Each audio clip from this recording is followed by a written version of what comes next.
झारखंड सरकार के एक फैसले ने जहां 24 दिनों से धरने पर बैठे लाखों छात्रों के चेहरे पर खुशी की लहर ला दी, तो ठीक उसी वक्त उसी शहर में हजारों युवाओं के पैरों के तले जमीन खिसक गई। राजधानी रांची में एक तरफ खुशियां थी तो दूसरी तरफ वो युवा फूट फूट कर रो रहे थे जो अपनी मेहनत के दम पर जेएसएससी सीजीएल परीक्षा पास करके सरकारी कुर्सी तक पहुंचे थे। आखिर ऐसा क्या हुआ कि झारखंड सरकार के एक फैसले ने पूरे राज्य को दो हिस्सों में बांट दिया? क्यों हेमंत सोरेन सरकार अब इधर कुआं तो उधर खाई के चक्रव्यूह में फंस गई है? नमस्कार, आप देख रहे हैं भारत 24 डिजिटल और मैं हूं आपके साथ जयश्री। झारखंड में सोमवार को एक ऐसा फैसला आया जिसने राज्य के पूरे एजुकेशन और रिक्रूटमेंट सिस्टम को हिलाकर रख दिया।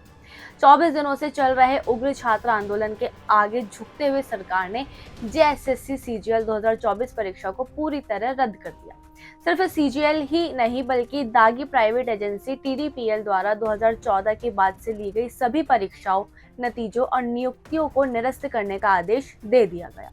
लेकिन रुकिए, ये कहानी यही खत्म नहीं होती, बल्कि असली बवाल तो इस फैसले के बाद शुरू हुआ। सरकार ने एक पक्ष की मांग तो मान ली, लेकिन दूसरी तरफ एक ऐसा बवाल खड़ा हो गया जिसने सरकार की मुश्किलें दोगुनी कर दी है। पहले समझिए कि सरकार को इतना बड़ा कदम क्यों उठाना पड़ा। 22 जुलाई को जब सीआईडी ने जेपीएससी और जेएसएससी परीक्षाओं में धांधली की एफआईआर दर्ज की, तो एक एक करके 21 से ज्यादा बिचौलिए और अधिकारी गिरफ्तार हुए। पता चला कि परीक्षा कराने वाली आउटसोर्स एजेंसी टीडीपीएल का नेटवर्क काफी गहरा था। इसके बाद रांची के जयपाल सिंह मुंडा स्टेडियम में छात्र बेमियादी भूख हड़ताल पर बैठ गए। 20 अगस्त को छात्रों ने मुख्यमंत्री आवास के घेराव का अल्टीमेटम दे रखा था। दबाव इतना बढ़ गया कि खुद गठबंधन सहयोगी कांग्रेस के नेता राहुल गांधी ने सीएम सोरेन को पत्र लिखकर छात्रों से सीधे बात करने की सलाह दी। आखिरकार सरकार को घुटने टेकने पड़े और पूरी परीक्षा प्रणाली को रद्द करना पड़ा। अब आइए सिक्के के दूसरे और सबसे दर्दनाक पहलू पर। जैसे ही कैबिनेट के फैसले की खबर आई, जेएसएससी सीजीएल के जरिए सरकारी विभागों में नियुक्त हो चुके लगभग 1800 से लेकर 2000 चयनित अभ्यर्थी आधी रात को रांची के प्रोजेक्ट भवन के बाहर जमा हो गए।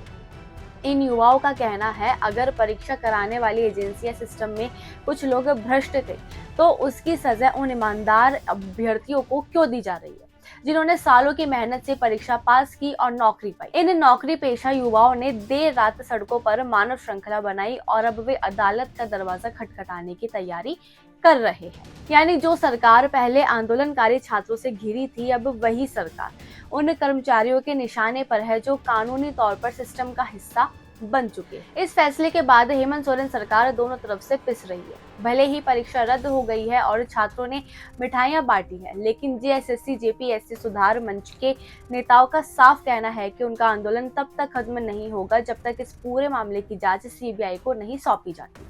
वहीं पूर्व मुख्यमंत्री बाबूलाल मरांडी और बीजेपी नेताओं ने सवाल उठाया कि अगर सरकार की नीयत साफ है तो वह सीबीआई जांच से क्यों भाग रही है।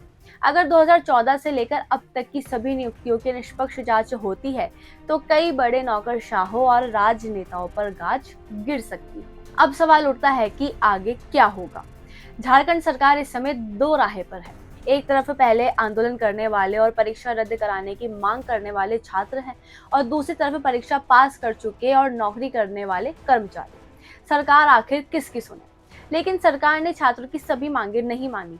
सरकार ने अभी तक सीबीआई जांच के कोई आदेश नहीं दिए हैं, क्योंकि सरकार भी जानती है अगर सीबीआई जांच हुई तो कई छिपे राज बाहर आ जाएंगे। कड़वी सच्चाई यही है कि जब भी किसी राज्य में रिक्रूटमेंट सिस्टम का भ्रष्टाचार उजागर होता है, तो नुकसान सिर्फ और सिर्फ बेकसूर युवाओं को होता है। चाहे वो सड़क पर बैठकर हक मांगने वाला छात्र हो या फिर परीक्षा पास करके कुर्सी पर बैठा युवा। क्या परीक्षाओं को रद्द कर देना ही व्यवस्था के नासूर का एकमात्र इलाज है, या फिर सिस्टम को ऐसा बनाना होगा जहां किसी मेहनती युवा का बलिदान वेस्ट ना जाए? इस पूरे विवाद पर आपकी क्या राय है? कमेंट करके जरूर बताएं।